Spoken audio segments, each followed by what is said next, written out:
Bonjour à tous et bienvenue sur notre chaîne YouTube Livre-toi. Aujourd'hui, nous accueillons Milvia Caro. Bonjour Milvia. Bonjour Philippe.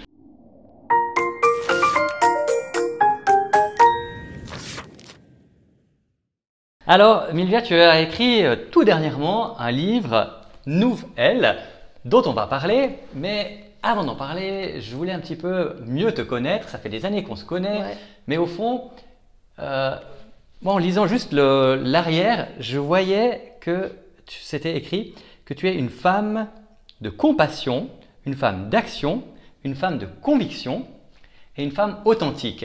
Et ça, c'est des mots qui m'ont touché. Alors, je ne sais pas si tu peux un peu plus décrire qui tu es, d'où tu viens, quel est ton parcours de vie aussi. Un petit peu, oui. Alors, Nouvelle, c'est pas si nouveau que ça, parce qu'en fait, j'ai commencé un blog il y a 13 ans maintenant. Et ce livre, c'est un petit condensé de mon blog. Moi, je m'appelle Milvia Caro, donc je suis née dans cette ville à Montaix. J'y ai grandi, j'ai fait mes écoles. Et puis, je me suis mariée, je suis maman de 3 enfants adultes et grand-maman de 4 petits-enfants. Magnifique. Voilà. En parallèle, j'ai été prof de fitness pendant 25 ans. Et un beau jour, il a fallu arrêter parce que le corps ne suivait plus. Enfin, il y a toute une série de cassures. Et c'est là que je me suis dit, mais qu'est-ce que je vais bien pouvoir faire, moi qui suis toujours un peu hyperactive. Et comme j'avais cette passion pour Dieu aussi, parce que j'avais fait cette rencontre quand même sur le tard, à l'âge de 44 ans, j'avais cette passion en moi et j'avais envie de partager un petit peu ce Dieu qui m'aime et que j'aime. Et j'ai commencé simplement à écrire à des amis des petites nouvelles par mail pendant mes vacances. Et quand je suis rentrée, elles m'ont dit, écoute, c'est trop super, continue, ça nous fait du bien, ça nous encourage. Et j'ai continué, puis 13 ans après, j'écris toujours, un petit peu moins, mais voilà. D'accord. Et la bonne nouvelle, c'est que je ne savais pas que je savais écrire, donc c'est venu un petit peu comme ça. Alors, entre autres, on va parler du livre tout à l'heure, mais entre autres, il me semble, dans chaque fois les mails que je reçois de ta part comme ça, c'est que tu es très impliqué dans le partage de la bonne nouvelle, mais particulièrement aussi avec les femmes. Avec les femmes, c'est juste, hein? Oui, j'ai un cœur pour les femmes. Hein? Oui, j'ai un cœur pour les femmes.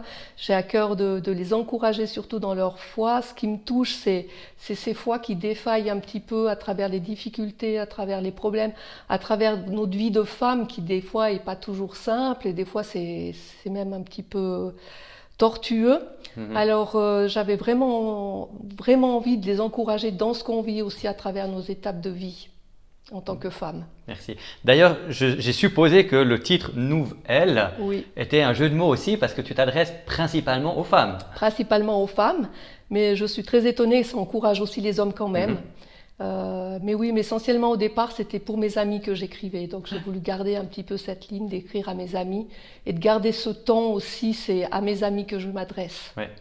Alors c'est vrai que le style, c'est un style qui est, comme on l'a déjà dit, authentique, vrai. Il est facile à lire. C'est rempli de petites histoires. Tu veux nous dire un peu plus comment tu as choisi, qu'est-ce que tu mets dans ces histoires? Alors ces histoires, c'est ma vie de femme ordinaire, mais avec un Dieu extraordinaire. Donc c'est des petits clins d'yeux. Au début de ma conversion, on a cette découverte de Jésus, quoi, se dire c'est vraiment un truc merveilleux, c'est comme un coup de foudre. Et puis au bout de 2-3 ans, tu te dis, je me disais, mais il me semble que je me refroidis, là, il me semble que je perds la foi, je l'aime plus autant. Et puis j'avais été voir mon pasteur, j'ai dit, écoute, je crois que je perds la foi, c'est pas possible. Et il m'avait dit quelque chose qui m'a beaucoup inspirée dans ce livre, est-ce que tu arrives à voir Dieu dans chaque petite chose de ta vie? Je disais oui, ça j'arrive à le voir dans chaque petite chose. Alors elle m'a dit c'est bon. Et c'est ce que je partage dans ce livre, c'est ce Dieu au quotidien. Voilà, j'ai même une amie qui a lu mon livre, qui a pas encore rencontré Jésus et tout. Elle a voulu me voir, elle m'a dit mais tu sais Milvia, moi la religion je voulais pas trop ça, mais ça tes histoires c'est la vie quoi, ça c'est la vie. Justement, j'ai trouvé intéressant en le lisant aussi de voir le public cible. Comme on l'a dit, c'est plutôt les dames, mais aussi les hommes. Et puis, il n'y a pas besoin d'une grande connaissance théologique. On peut à la fois être chrétien ou c'est un livre qu'on peut très facilement offrir à une personne qui est encore pas croyante pour qu'elle puisse être touchée par Dieu. Oui, je l'ai beaucoup offert dans ce sens-là aussi. Beaucoup de gens, et c'est vrai que ça les interpelle parce que bah, dans la vie de tous les jours, on ne va pas parler de Dieu. Dans la vie courante, à moins que tu aies fait cette rencontre, tu as envie d'en parler, mais autrement, Jésus, on n'en parle pas beaucoup. Hein, Noël dans la crèche, et puis c'est tout. Et là, c'est l'occasion de parler de ce Dieu qui nous rencontre dans notre quotidien, quoi, qui est là, qui est présent, qui est toujours là. Et on le sent, comme je connais aussi ton cœur qui est là pour les femmes, mais qui est là aussi pour témoigner, pour partager cette bonne nouvelle de Jésus. Et en lisant ce livre, je me suis dit, c'est tout toi. Parce qu'il y a ces deux aspects qui sont là. Vraiment ce cœur pour son prochain, son cœur pour que chacun puisse rencontrer aussi Jésus. Exactement, oui. Alors, ma foi, c'est comme ça, c'est le sous-titre de ce livre. Donc, c'est réellement ta foi au quotidien. C'est ma foi au quotidien, c'est comme ça. Voilà. Et c'est aussi une façon de s'affirmer, parce que pendant longtemps sur mon blog, je ne mettais pas mon nom, je n'osais pas. Et puis petit à petit, ça mûrit, il y a des choses aussi qui ont dû guérir chez moi. Et j'ai osé aussi m'exposer, et le fait de dire, ma foi, c'est comme ça. Elle est comme ça, elle n'est pas... c'est pas autrement, ce Dieu, il est comme ça.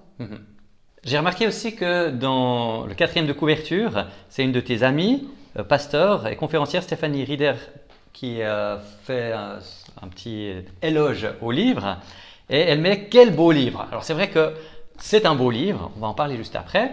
Elle met aussi c'est un ouvrage qui est rempli d'amour, c'est un baume pour l'âme et pour le cœur, il est un vent de fraîcheur qui nous insuffle l'amour de Dieu.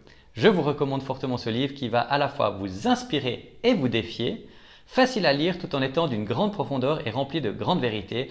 Il est plein d'espoir, d'encouragement.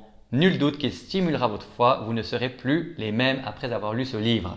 Et voilà, c'est vrai qu'en lisant ce petit résumé, je me suis dit, oui, c'est ça, c'est ce que j'ai lu. En tout cas, ça correspond à un vent de fraîcheur. Des fois, on n'a pas envie d'une lecture trop lourde, trop compliquée, mais juste un petit vent de fraîcheur pour la journée. Donc ça, c'est super. On va parler peut-être dans le contenu, il y a les textes, mais il n'y a pas que les textes. Il y a également des illustrations, des peintures colorées. Ces peintures, qui c'est qui les a fait? Alors, quelle question? J'ai déjà la réponse. Alors, une bonne partie, ce sont mes aquarelles. Voilà. Ce qui est drôle, c'est que j'ai commencé l'aquarelle en même temps que l'écriture, en fait. L'écriture, c'était spontané. Et puis, l'aquarelle, je me suis dit, tiens, j'étais en Provence. Provence, l'aquarelle, ça rime. Donc, j'ai commencé l'aquarelle et ça a été tout seul. Et au moment de devoir illustrer le livre, je voulais un livre illustré, je trouvais que ça se prêtait bien. On a cherché avec la graphiste, on a cherché des images et je lui ai dit j'ai 2-3 aquarelles, j'aimerais bien que la première de page ce soit mon aquarelle à moi. Et quand je lui ai montré ce que j'avais, elle m'a dit mais c'est pas 1 ou 2 aquarelles que tu as, c'est une mine d'or. Et du coup, celles qui manquaient, il y en avait quelques-unes, je les ai faites sur le tas tout de suite pour illustrer une nouvelle, mais la plupart étaient déjà là. Voilà, donc tout ce qui est aquarellé, c'est à moi. D'accord, magnifique. En tout cas, c'est beau, c'est un ensemble qui va bien. Oui. C'est agréable à lire et puis avec ces images, c'est vraiment top. Et comme tu as parlé de la graphiste, c'est vrai que la graphiste a fait un excellent travail. Oui. Pour ne pas faire trop de publicité, c'est la sœur de notre caméraman, oui. Donc Sandra Pavie, qui elle a fait un travail magnifique. Qui a fait un très très beau travail. On la remercie au passage. Et surtout, ça correspondait à ce que j'avais dans la tête, c'est ça qui est beau. Donc un travail de 5-10 ans à peu près Alors d'écriture, ça fait 13 ans que j'ai commencé à écrire. Et voilà, j'ai regroupé, ça fait à peu près un dixième de mes nouvelles, puisqu'il y a 56 nouvelles dedans, que j'en ai à peu près 500 sur le blog. Donc il va y avoir les 9 prochains tomes peut-être un deuxième, j'aimerais bien, mais plutôt par thématique, par thème. Ce serait bien. Est-ce qu'éventuellement tu serais d'accord de nous en lire une, juste comme ça, ça donne une idée à nos auditeurs du contenu de ces petites histoires? Oui, alors c'est une qui est issue de la série Le Petit Bois, et ça change tout, c'est son titre. Alors je t'avais déjà parlé du petit bois qu'il y a derrière chez moi. Eh bien, j'ai repris mes promenades parce qu'il fait beau, que l'été indien s'y prolonge et que c'est la plus belle forêt du monde. Ça, c'est mon voisin qui le dit. Je l'aime bien, mon petit bois. Il s'y passe plein de choses que mon œil voit et que mon cœur voit. Comme ce matin, où mes jambes encore un peu engourdies m'ont emmené là où, en principe, je fais demi-tour. Bah oui, il faut bien rentrer à un moment donné. C'est là que les bûcherons stockent les arbres abattus en attendant leur transfert vers un nouvel avenir. La fin de la montée pour moi, la fin de la gloire pour eux.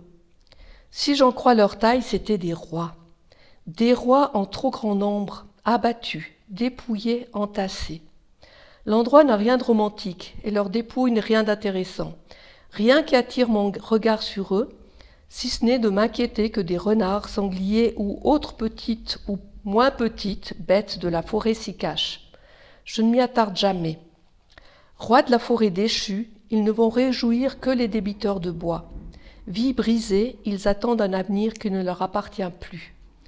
Mais ce matin, le soleil se lève, juste là, quand je me retourne pour redescendre.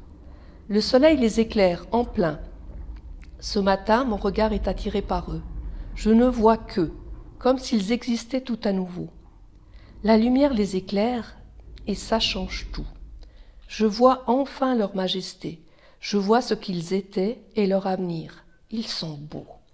Ce matin, ce qui leur donne toute leur valeur, c'est l'éclairage du soleil sur eux. Et ce matin, tu avais la tête baissée, lourde et chargée. De quoi ? Tu n'en sais trop rien, ou peut-être que si, tu le sais trop bien. Ce matin comme eux, tu es fatigué, abattu, découragé. Ce matin, tous tes pourquoi sont sans réponse. Trop de pourquoi. Mais ce matin encore, sa lumière se lève. Ce matin encore, il est là. Ce matin encore, il t'éclaire et ça change tout. Ma grâce te suffit, mon amour te suffit. C'est dans 2 Corinthiens 12, 9. Ce matin encore, malgré ton blues, tes doutes, tes peines, tes impossibilités, Dieu se lève sur toi et ça change tout. Ce matin, ce qui te donne toute ta valeur, c'est l'éclairage de Dieu sur toi. Il y a un petit verset dans un petit sticker. « Lève-toi, brille, car ta lumière arrive, et la gloire de l'Éternel se lève sur toi. » Dans Isaïe 60, verset 1. Merci beaucoup. Une parole d'encouragement. Oui. Aussi pour tous ceux qui nous écoutent aujourd'hui. Je pense que ça fait du bien. Merci. Merci beaucoup. Est-ce que tu as encore autre chose que tu aimerais nous partager par rapport à ce livre ? Eh bien, que je l'ai beaucoup aimé le faire. J'ai eu beaucoup de plaisir à le monter. Et que ça puisse être une source d'encouragement pour beaucoup, et puis une découverte de ce Dieu au quotidien pour beaucoup aussi, pour les autres. Merci beaucoup. Merci Milvia de nous avoir proposé ce livre, qui est ton livre, et qui est vraiment une merveille que je vous encourage à acheter, à lire, à offrir également à tous ceux que vous rencontrez, vos voisins, vos collègues de travail. Je crois que ça peut encourager énormément de personnes. Merci à chacun de vous de nous avoir suivis jusqu'à la fin. Merci Milvia pour cette présentation et profitez d'une bonne lecture.